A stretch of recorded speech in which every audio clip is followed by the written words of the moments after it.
पुणे जिल्ह्यातील केडगाव प्राथमिक आरोग्य केंद्रातील धक्कादायक आणि निष्काळजीपणाची ही घटना आहे. 22 वर्षीय रंजना केसकर यांचा कुटुंब नियोजन शस्त्रक्रियेनंतर मृत्यू झाला आणि एकच खळबळ उडाली. प्राथमिक माहितीनुसार शस्त्रक्रियेनंतर झालेल्या अंतर्गत रक्तस्रावामुळे त्यांचा मृत्यू झाला.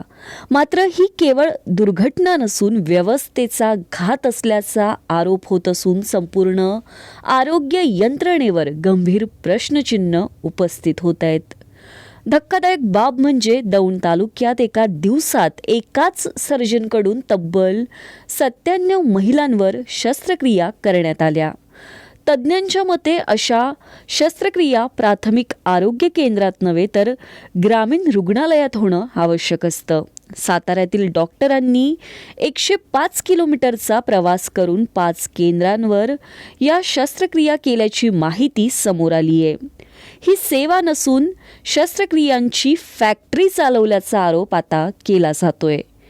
पुण्यासारख्या प्रगत जिल्ह्यात सर्जनची कमतरता ही आरोग्य व्यवस्थेसाठी गंभीर बाब मानली जाते. दरम्यान लक्ष्मण हाके यांनी पीडित कुटुंबाची भेट घेत मदतीची मागणी केली आहे. आरोग्य केंद्रांच्या सखोल चौकशीची मागणी आता जोर धरत असून हा प्रकार केवळ निष्काळजीपणा नसून महिलांच्या जीवाशी खेळ असल्याची संतप्त प्रतिक्रिया सर्वच स्तरातून उमटते. आज दौंड तालुक्यातल्या खोरं या गावामध्ये आलोय. इथं मेंढपाळांची वस्ती आहे. इथं रंजना केसकर नावाच्या एका 22 वर्षीय तरुणीचा बळी या महाराष्ट्राच्या आरोग्य विभागानं घेतलाय. या महाराष्ट्राच्या जे काही आरोग्याची काही सिस्टीम आहे, व्यवस्था आहे, त्या व्यवस्थेने तिचा बळी घेतलेला आहे. त्याचं कारण असं आहे, अख्ख्या पुणे जिल्ह्यामध्ये शस्त्रबंदी बरोबर ना, अख्ख्या पुणे जिल्ह्यामध्ये नसबंदीच्या शस्त्रक्रिया करण्याचं टार्गेट आहे आणि हे टार्गेट पूर्ण करण्यासाठी पुणे जिल्ह्याला एक सर्जन भेटत नाही आणि तो सर्जन साताऱ्याहून त्यांना मागवावा लागतो.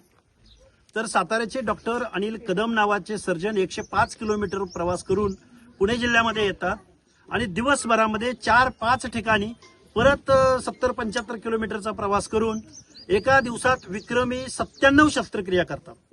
आणि त्या 97 शस्त्रक्रियापैकी रंजना केसकर नावाच्या एका मेंढपाळाच्या लेकीचा मृत्यू त्या डॉक्टरांच्या हातून झालेला आहे. त्या डॉक्टरांना हे लक्षात आलेलं होतं की नसबंदी करत असताना रक्तस्राव होतोय, तरीही त्या डॉक्टरांनी त्याकडे दुर्लक्ष केलं. त्यांना त्यांचं टार्गेट पूर्ण करायचं होतं. 97 शस्त्रक्रिया एका सर्जनकडून. मला वाटतंय महाराष्ट्राच्या आरोग्य खात्याचा सत्कार करावा का यांना काय करावं हा प्रश्न आमच्यासारख्या कार्यकर्त्यांना पडलाय. एक 22 वर्षाची रंजना केसकर नावाची एक मेंढपाळाची मुलगी, मेंढपाळाची घरात 2 लेकरं आहेत. एक 7-8 महिन्याचं लेकरू आहे, एक 1.5 वर्षाचं लेकरू आहे. आज त्यांचा संसार उघड्यावर आलेला आहे. या रंजना केसकरचा जो बळी गेलाय, या बळीची जबाबदारी घेणार कोण? या महाराष्ट्राचे मुख्यमंत्री घेणार का या महाराष्ट्राचे आरोग्यमंत्री घेणार? या पुणे जिल्ह्यामध्ये एक सर्जन भेटत नसेल आणि विक्रमी शस्त्रक्रिया केल्या जात असतील तर गोरगरिबाच्या, सर्वसामान्यांच्या, मेंढपाळांच्या, लेकीबाळींच्या जीवाची किंमत या सरकारला आहे का? एका बाजूला आरोग्य खात्यावर आम्ही हजारो कोटी रुपये खर्च करतोय, अशा शेखी मिरवणारे या महाराष्ट्राचे मुख्यमंत्री, उपमुख्यमंत्री.